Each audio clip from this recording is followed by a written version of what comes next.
Okay, welcome, Drunken Kerbal. Very Ooh, cool. how's it going? It's good, man. Good. Yeah, first things first. What is your name or whatever name you'd like to be called? Um, how did we meet? And who are you? What do you like?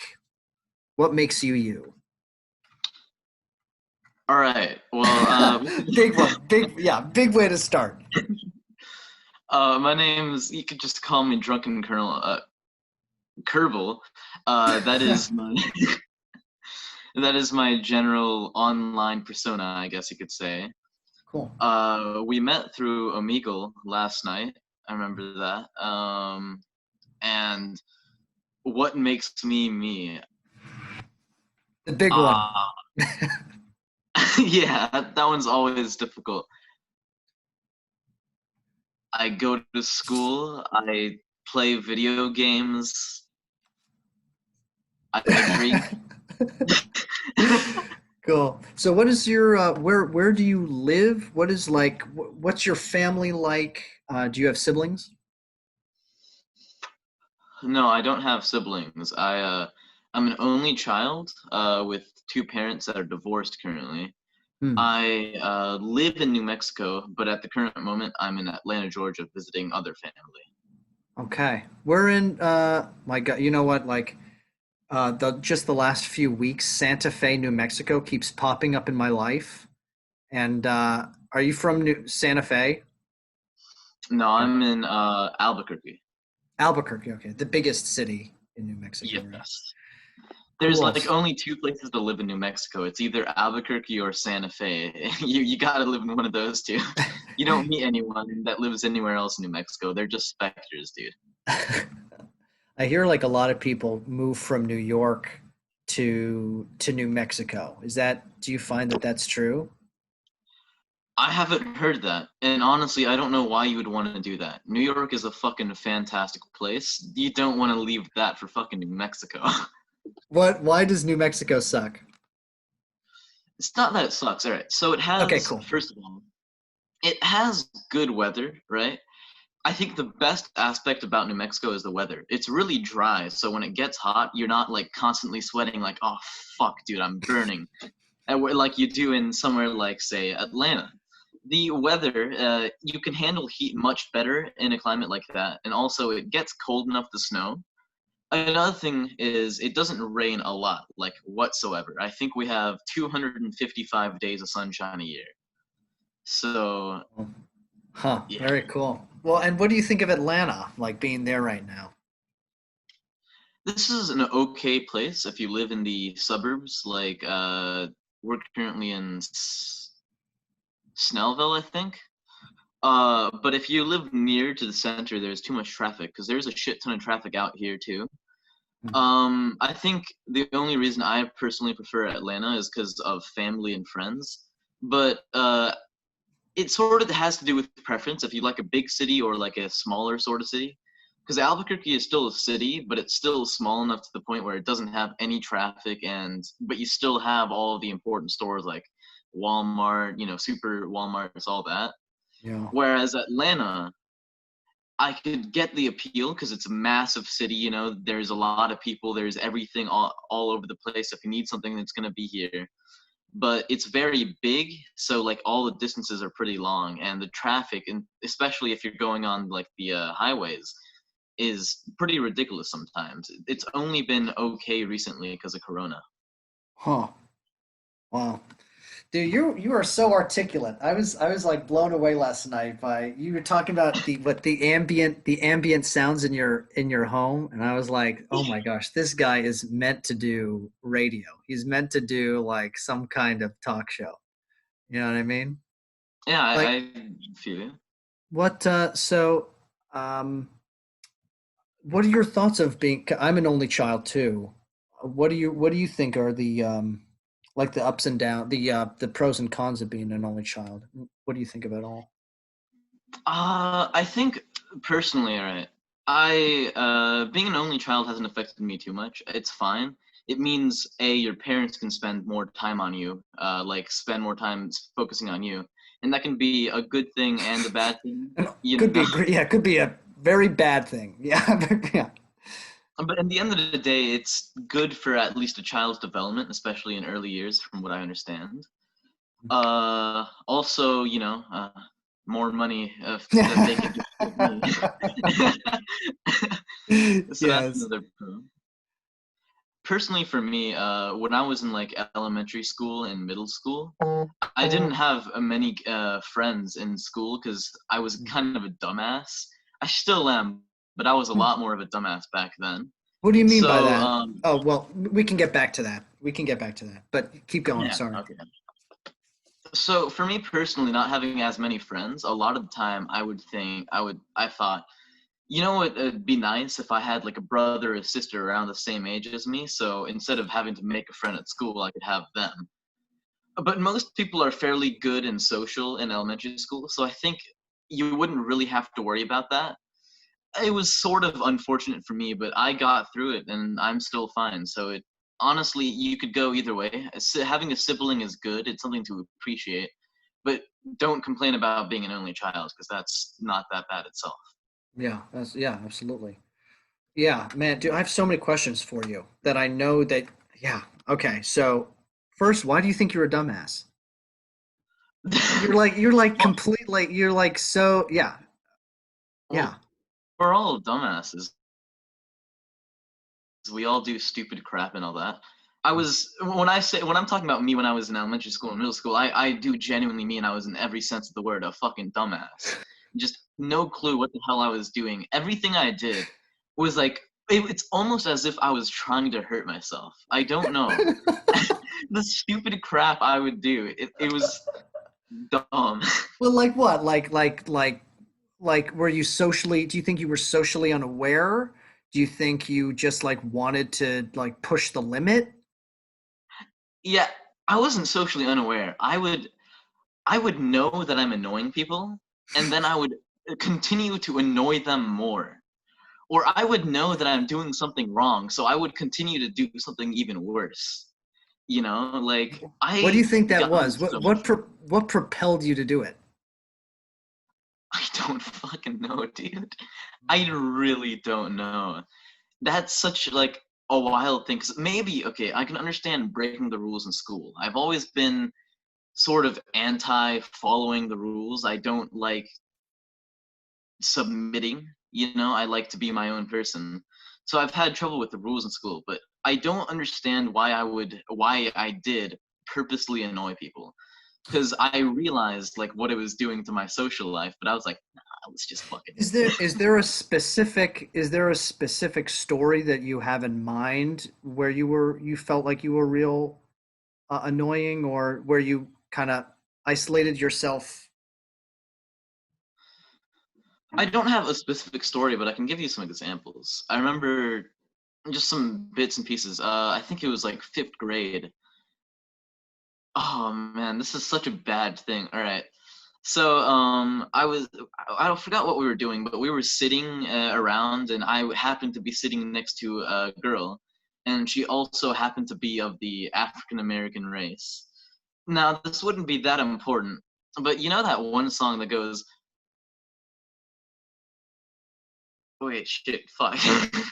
I forgot, but it has like it has the N word in it. I don't remember how it goes, but I remember very clearly. It was some dumb song that has like the N word, and I was just sitting there humming it, and I'm like, not humming it, like mumbling it under my breath, Mm. but like loud enough that she could hear it.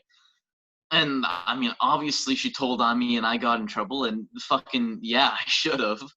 I don't know why I did that. That's like thinking back on it right now, it's the stupidest, most like embarrassing thing.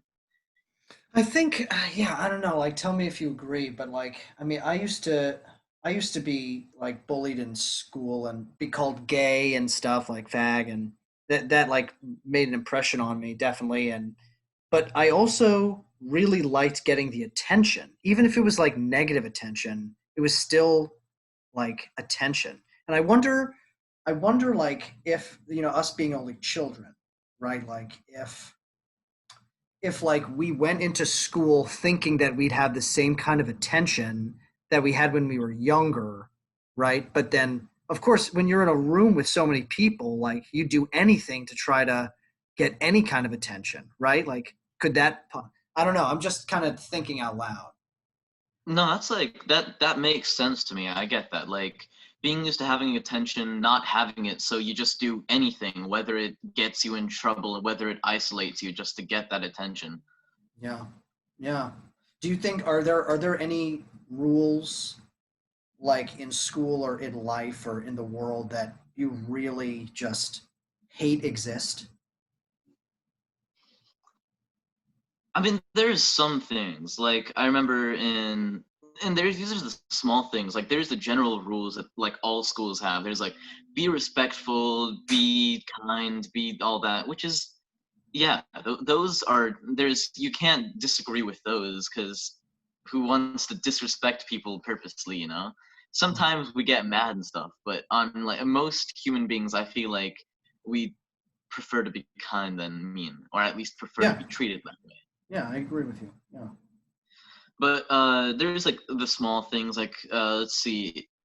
I remember in I think it was seventh grade or eighth grade. Me and my friends, we gathered a crap ton of people, like 50 people, and you remember T posing? Oh my God. No, I don't. I don't. Dude, I'm so old. Yeah, I do not know that. It's fine. It's nothing important. Basically, it's just when people would like stick their arms out like this, right? And it was some meme where it's like you T pose to assert your dominance or some crap. Oh.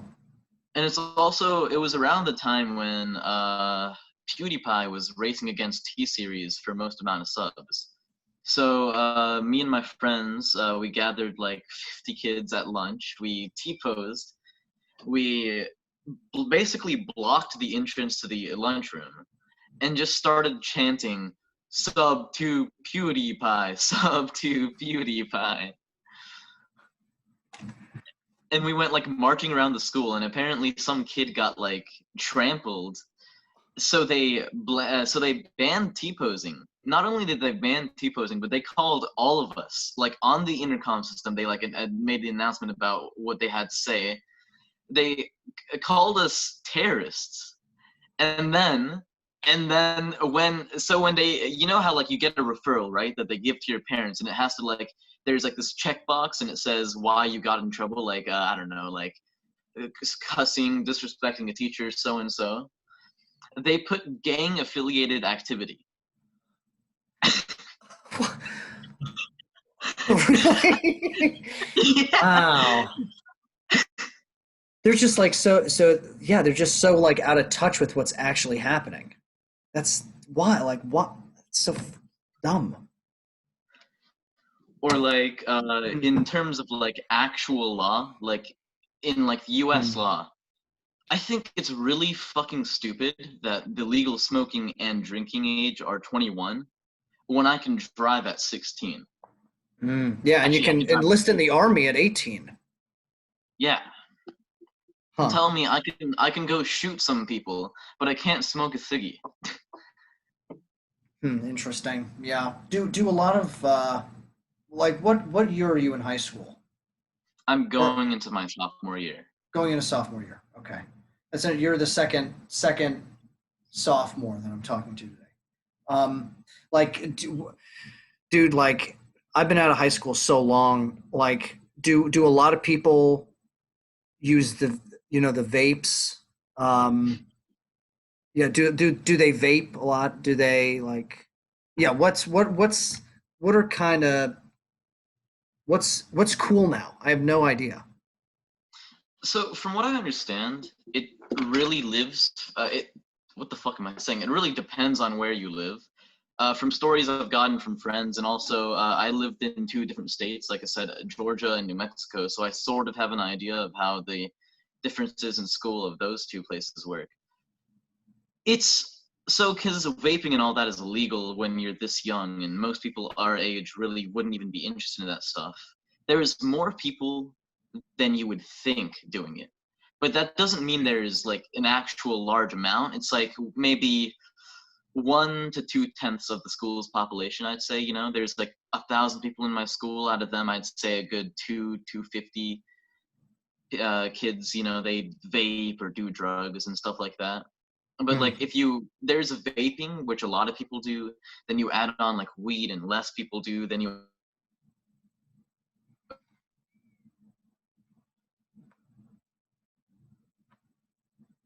Oh, hold on one second. You froze. Fuck.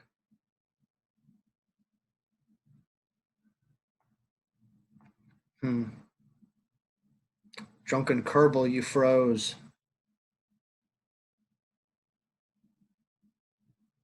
Okay. Intermission, folks. Oh, you good? Wait. Oh, hey, you good? Yeah. Sorry, yeah. I think my internet just fucked. Okay, yeah, we're still going. Everything is still okay. Um, but you were talking about vapes and then weed, which fewer people do, and then it cut out. Yeah, so like the harder stuff, definitely less people do, but there is still like the group of people that do stuff like that. Hmm.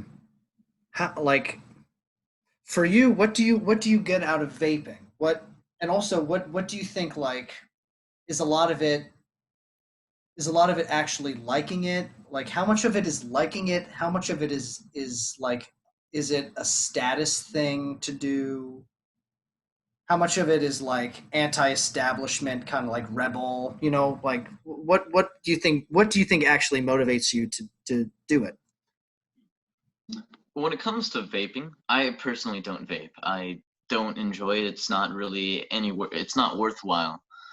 But for most of the people that do, at least at our age, I definitely think it's the sort of just like, haha, what's up, bro? Vape niche. you know, like those people, yeah, that Lee said, like trying to be cool or whatever. They're like going with the trends or whatever. Hmm. At least for vaping. But when it comes to like other stuff, I feel it is for the enjoyment. Personally, like I do weed because I do quite enjoy the way it makes me feel. I drink because it's fun, stuff like that. I do a couple other things. I do nicotine. So I think so vaping is kind of crap. It doesn't really do anything. But like smoking a cigarette or doing a hookah, the sort of buzz it gives you is quite soothing, and as long as you don't do it too often and you pace yourself, you won't get addicted. Hmm. Interesting. What are there for you? What is the most beneficial substance to for learning more about yourself that you found? Oh, if you want to learn more about yourself, this one, it can be a bit risky.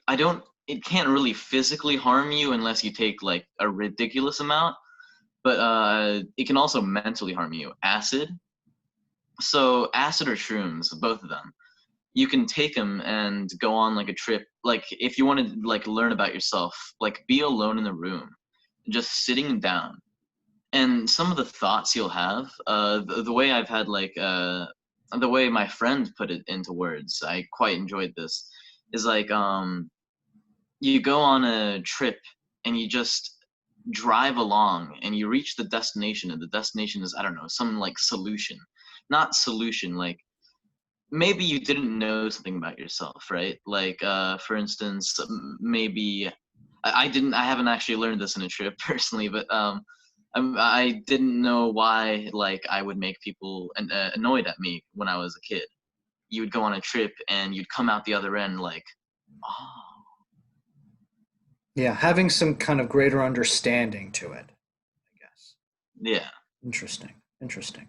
Do you and many of like your other friends trip often? Per me personally, no. I'm quite. First of all, like you have to wait 2 weeks in between either way because of tolerance. But it's sort of a scary thing, acid, because if you do go too Mm. far, there's a lot of things that can happen, like ego deaths and stuff. I'm not a very spiritual person, so the whole idea of the ego and the fact that there's something behind it is so absurdly unknown to me, and I'm, I guess, more of a logical thinker, that it's really scary to me. So Hmm. that's why I'm very careful about that. I know Hmm. a good few people that do it like as often as they can, but there isn't more than like 5 or 10 of them that I know. Interesting. Dude, I have like so many questions. Yeah, you're being very open and honest, and it takes a lot of bravery to be able to do that, and also a lot of confidence in yourself, which I admire. Um, No, thank you. for you, like, what do you think? What do you?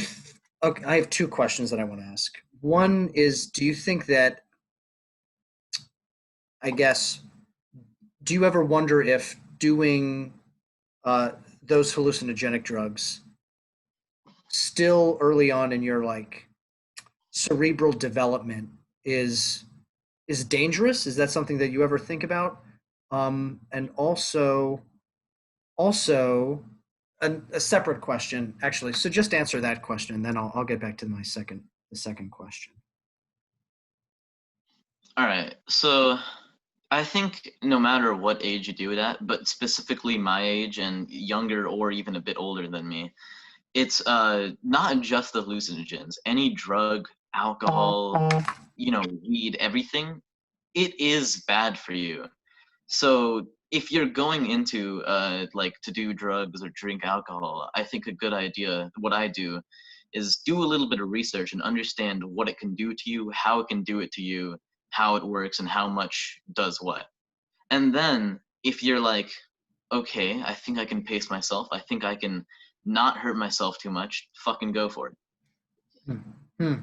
Now, in terms of like your relationship to drugs, like, did your parents ever talk to you about drugs, and like, are they pretty open people about it? What are your parents like in terms of this, So and in your life too? What's your relationship like with them?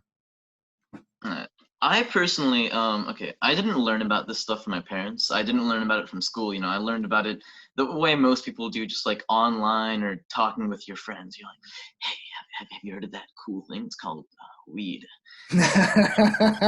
Whoa, what's weed? Oh, it's like alcohol, but you smoke it. Oh, that sounds awesome. Something like that. Some stupid banter in like elementary school or middle school. But like, especially when they started talking about it in school, I like talked about it to my parents, and when they realized like, okay, he sort of knows what these are, there's no point in like, let's just like talk about it to him and be like, yeah, you shouldn't do this.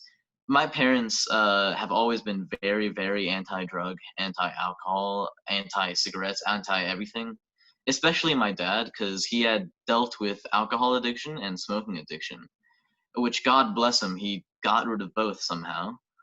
Um, so they would like talk to me about it, but they were always clear to me that they don't want me to do it. And sometimes when I talk about it too much, they're like, you sound way too interested in this stuff, you should not be.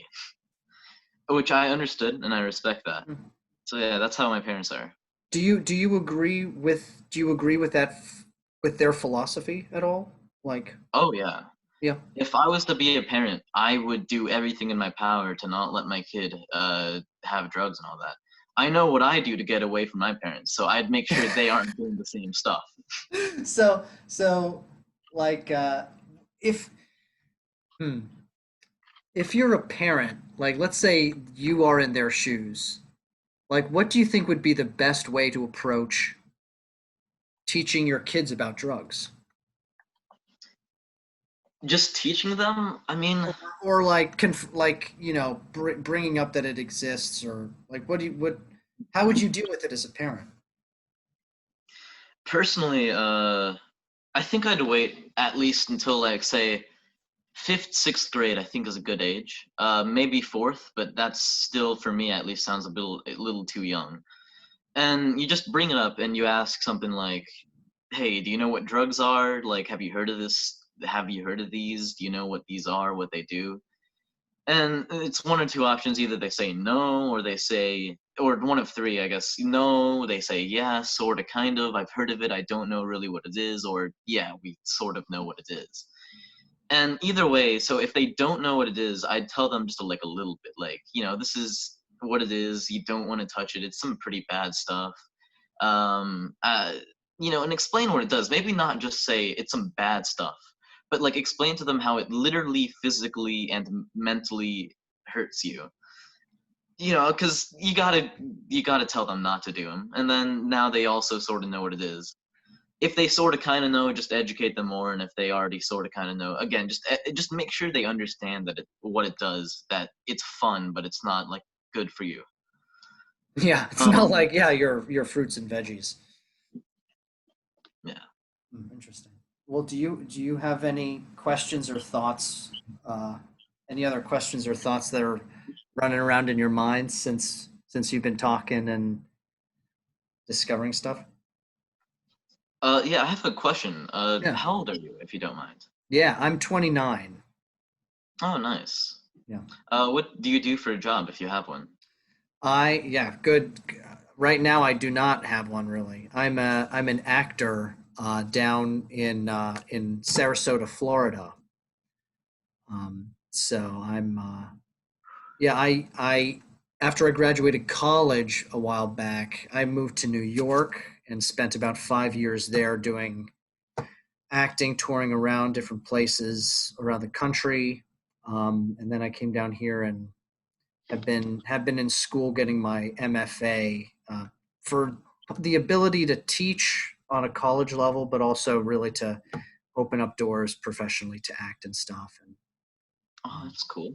yeah, I like it, but the conservatory here has really drained me. So this is kind of a new creative outlet that I'm loving, and it connects me to people and allows me to listen to different points of view, and from people all over the world. So this is only the beginning too, which is pretty cool. Um, yeah, I've got so another one kind of last. Well, I want to ask you like two more questions. Um, All right.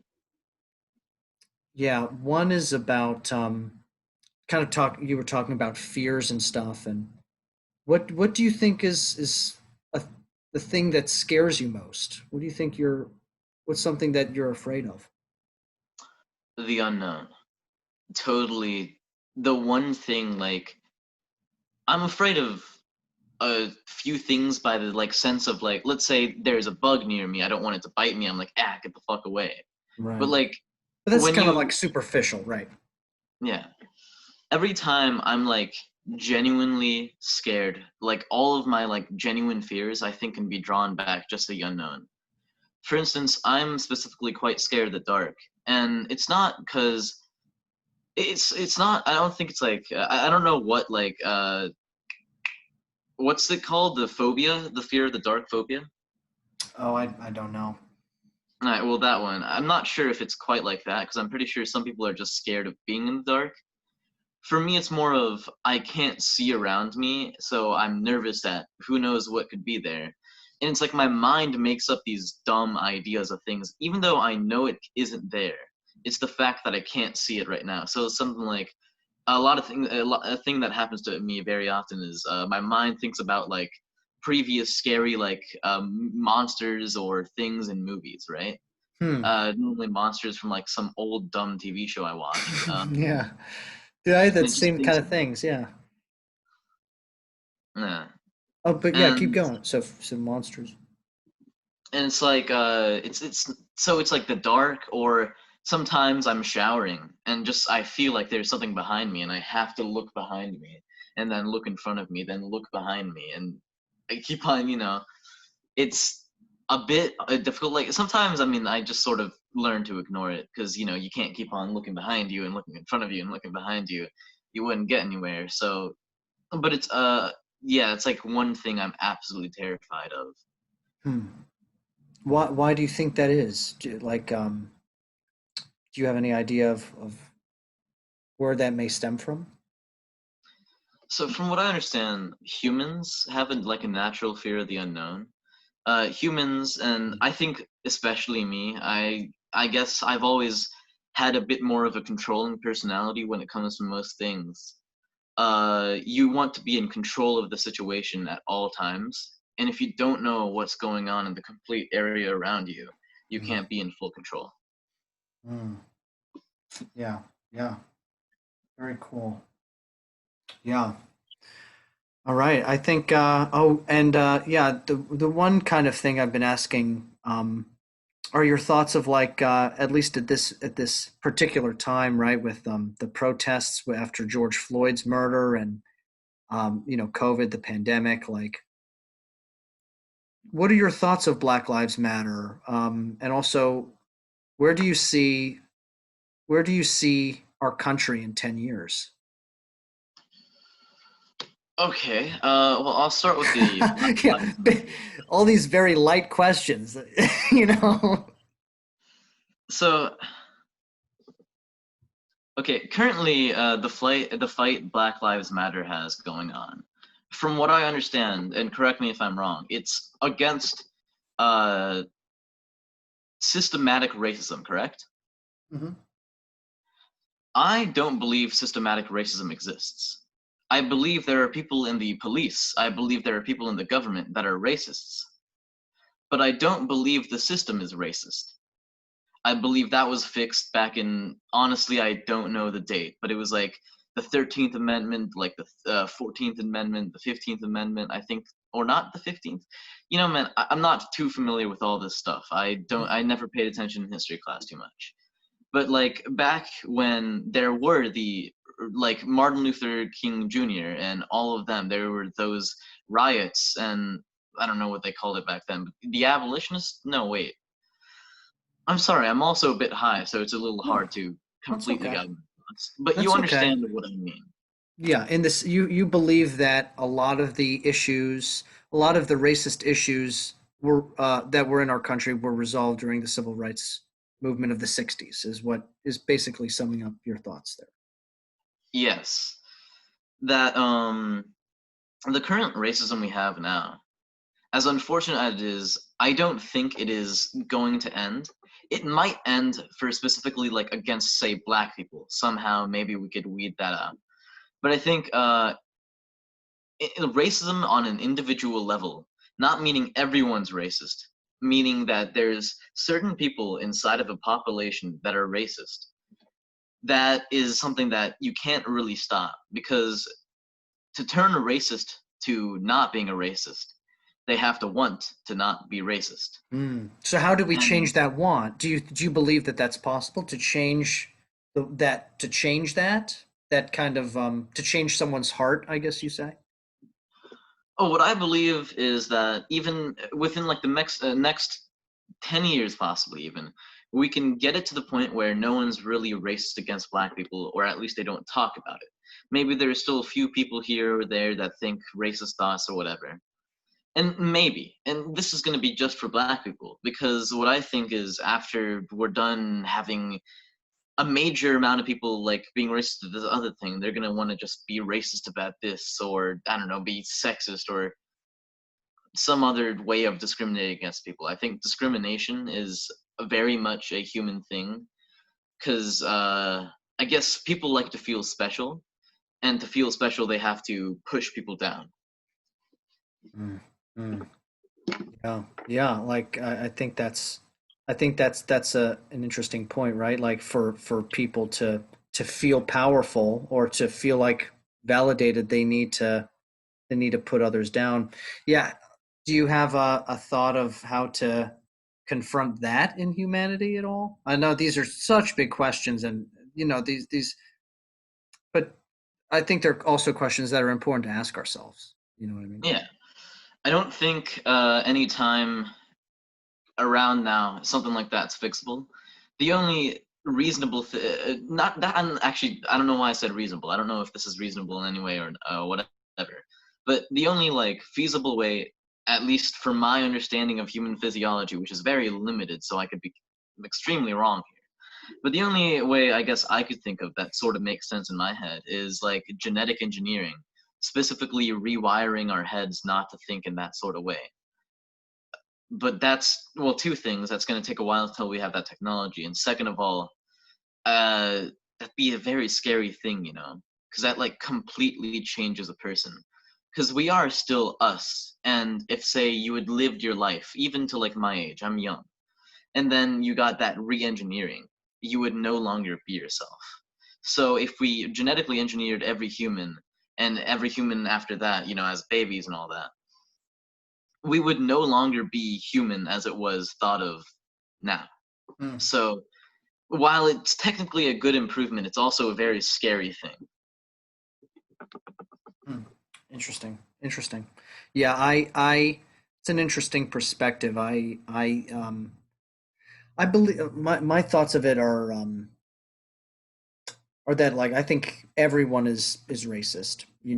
Like everyone has an idea of like an us versus them mentality. You know, and just like anyone, is when you see someone that's physically attractive, you know, you think, oh, they're attractive, I'm attracted to them. It could be a man or a woman depending on your sexual preference. And it's like that split second, like you can't control that you can't control that immediate impulse. And I believe that